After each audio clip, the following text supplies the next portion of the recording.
Karena saya, Yeskia Lodu, adalah bagian dari umat Katolik. Dan perlu saya sampaikan kepada teman-teman wartawan, sebagian keluarga Lodu adalah umat Katolik. Pada Jumat 18 Juni 2021, Direktur Yayasan Purnama Kasih, Yosef Arianto Ludoni, yang juga salah satu tokoh adat dari Pulau Timor, bertempat di rumah kediamannya melayangkan surat terbuka kepada Ketua Umum DPP PDI Perjuangan Megawati Soekarno Putri. Dalam surat terbuka yang berisi 5 poin utama tersebut, secara garis besar Arianto meminta agar Megawati memberi sanksi lewat mekanisme partai kepada Ketua DPRD Kota Kupang Yeskia Ludoe yang telah membuat pernyataan yang berbau sara dan beredar di media sosial baru-baru ini. Untuk pernyataan selengkapnya surat terbuka, pemirsa dapat saksikan dalam video berikut ini. Timor Nusa Tenggara Timur, nomor khusus lampiran 1 DIS, perihal laporan dugaan politik sara kader PDI Perjuangan. Kepada yang terhormat Ibunda Haja Megawati Soekarno Putri di Jakarta, dengan hormat, izinkanlah kami bersua dengan Ibunda meski hanya melalui goresan surat ini. Adalah fakta yang tak terbantahkan bahwa Provinsi Nusa Tenggara Timur saat ini tercatat sebagai laboratorium kebinekaan Nusantara. Disebut juga Indonesia Mini. Hidup beraneka suku, bahasa, adat istiadat, agama, dan golongan, damai dan penuh kekeluargaan. Ciri khas bangsa Indonesia yang harus dirawat, dipertahankan, dan dilestarikan. Para leluhur menjadikannya sebagai modal untuk membangun bangsa ini menjadi sebuah bangsa yang besar. Warisan kebudayaan yang berasal dari masa-masa kerajaan dahulu ini tetap lestari dan berakar kuat di masyarakat Nusa Tenggara Timur. Atas dasar ini pula, para pendiri negara sepakat untuk menggunakan Bhinneka Tunggal Ika, berbeda-beda tapi satu jua, sebagai semboyan bangsa. Semua bersatu memperjuangkan kemerdekaan Indonesia. Indonesia beruntung telah memiliki falsafah Bhinneka Tunggal Ika sejak dahulu ketika negara-negara Barat masih mulai memperhatikan tentang konsep keberagaman. Indonesia merupakan negara yang sangat kaya akan keberagaman. Namun, kini Nusa Tenggara Timur terluka. Rakyat prihatin. Semboyan Bhinneka Tunggal Ika itu seakan mulai sirna, terkikis dari nubana. Predikat Nusa Tenggara Timur sebagai oase kebinekaan kini tercemar.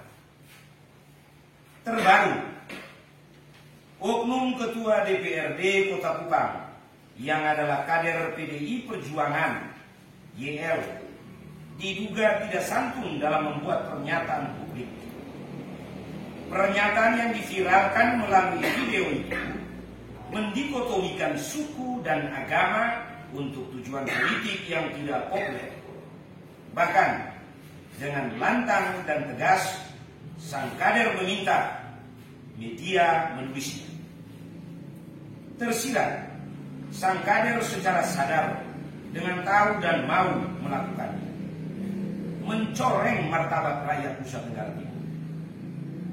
Warga Floba Morata pun resah, terutama ketika seorang kader PDI Perjuangan, pejabat publik, tokoh panutan yang sudah dibesarkan dalam paham kebangsaan, kebinekaan, serta memiliki integritas sejati sebagai patriot partai, telah sengaja merusak sistem dan tatanan nilai budaya yang dijunjung tinggi oleh aneka suku di Nusa Tenggara Timur sebagai falsafah bernegara dan berbangsa. Menyikapi fenomena ini, ke hadapan Ibunda Haja Megawati Soekarno Putri, kami menyampaikan pernyataan sikap sebagai ungkapan isi hati. Pernyataan sikap ini sebagai bentuk kepedulian agar nilai-nilai kebinekaan yang sudah ditegakkan oleh proklamator Bung Karno tetap terawat dan lestari di bumi Nusantara. Pertama, sebagaimana yang selalu digaungkan oleh Ibunda Haja Megawati Soekarno Putri, bahwa kekuasaan harus dibangun di atas nilai-nilai Pancasila, Undang-Undang Dasar 1945, serta menjunjung tinggi nilai-nilai Bhinneka Tunggal Ika. Merujuk pada pemikiran ini, kami menilai pernyataan oknum Ketua DPRD Kota Kupang yang juga Ketua DPC PDI Perjuangan Kota Kupang yang diduga bernuansa sara telah merusak kesakralan budaya Nusa Tenggara Timur. Selain itu, dapat memicu konflik horizontal dan berpotensi mengadu domba suku maupun agama tertentu yang hanya untuk kepentingan sesaat. Ini adalah cerminan praktek politik oknum YL yang sangat sempit dan kerdil. Padahal di hati publik, PDI Perjuangan adalah partai yang membentuk kader berjiwa pelopor dan memiliki pemahaman yang disertai kemampuan menjabarkan dan melaksanakan ajaran Bung Karno sebagai tuntunan dalam kehidupan bermasyarakat, berbangsa, dan bernegara.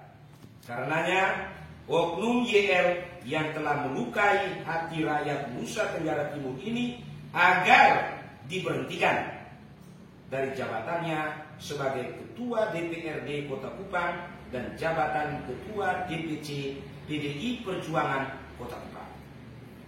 Ini untuk memberi efek jerah agar setiap kader PDI Perjuangan menjaga sikap dan bertindak sesuai marwah partai, bukan sebaliknya menyakiti hati rakyat. Kedua, selain secara organisatoris, YL dicopot dari jabatannya sebagai Ketua DPRD Kota Kupang dan Ketua DPC PDI Perjuangan Kota Kupang. Kami berharap Ibunda Haja Megawati Soekarno Putri dan seluruh jajaran PDI Perjuangan dari tingkat pusat dan daerah mendukung penuh proses hukum terhadap YL. Untuk diketahui, YL telah dilaporkan ke polisi oleh elemen terkait.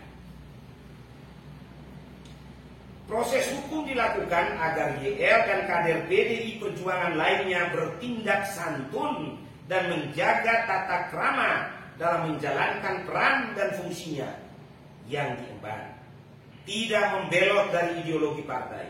Salah satu visi PDI Perjuangan adalah alat perjuangan guna membentuk karakter bangsa berdasarkan Pancasila. Juga membangun gerakan politik yang bersumber pada kekuatan rakyat, bukan mencederai rakyat. Ketiga, sebagai pejabat publik dan tokoh panutan, YL tidak pantas mempertentangkan suku yang satu dengan yang lainnya di Nusa Tenggara Timur, sebagaimana disebutkan dalam video tersebut. Setiap suku di Nusa Tenggara Timur mempunyai kontribusi terhadap pembangunan di Nusa Tenggara Timur sesuai perannya masing-masing. Karenanya kami minta segenap jajaran DPP PDI Perjuangan melakukan klarifikasi terhadap pernyataan oknum YL yang telah melukai suasana kebatinan pihak-pihak tertentu yang memiliki interest terhadap suku atau agama sebagaimana disebutkan dalam pernyataan YL tersebut. Ironinya, PDI Perjuangan selalu menggaungkan dan memperjuangkan hak-hak rakyat termasuk di bidang sosial, budaya, dan spiritual. Namun, masih ada oknum yang tega memperalat suku dan agama untuk melanggengkan kekuasaannya. Ini sangat disesalkan. Keempat, kami berharap Ibunda Haja Megawati Soekarno Putri segera menindaklanjuti penyampaian kami ini agar tidak terjadi proses pembiaran sehingga kasus ini terus menggelinding bebas bagaikan bara api yang berbahaya. Masyarakat dapat menafsirkannya sendiri-sendiri sehingga menimbulkan potensi konflik. Kota Kupang sepertinya tidak bertuan, ibarat kapal tanpa nahkoda. Sejak kasus ini bergulir ke area publik, penentu kebijakan masih bungkam hingga saat ini.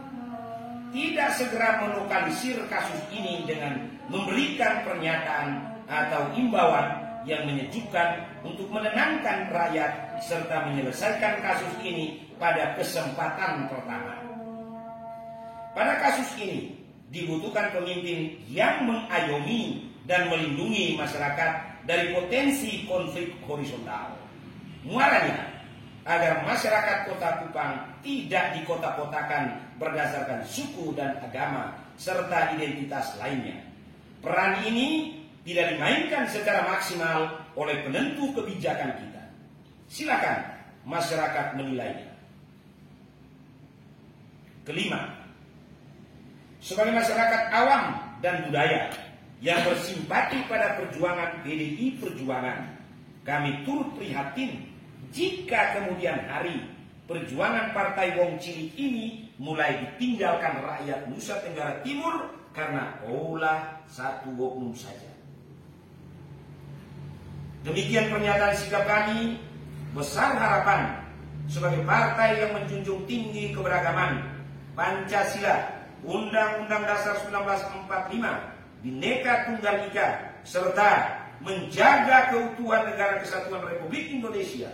Ibunda Haja Megawati Soekarno Putri menanggapi dan mengambil sikap tegas terhadap oknum YL. Jangan karena nila setitik rusak susu sebelah. Atas perhatian dan kerjasama yang baik, kami haturkan limpah terima kasih.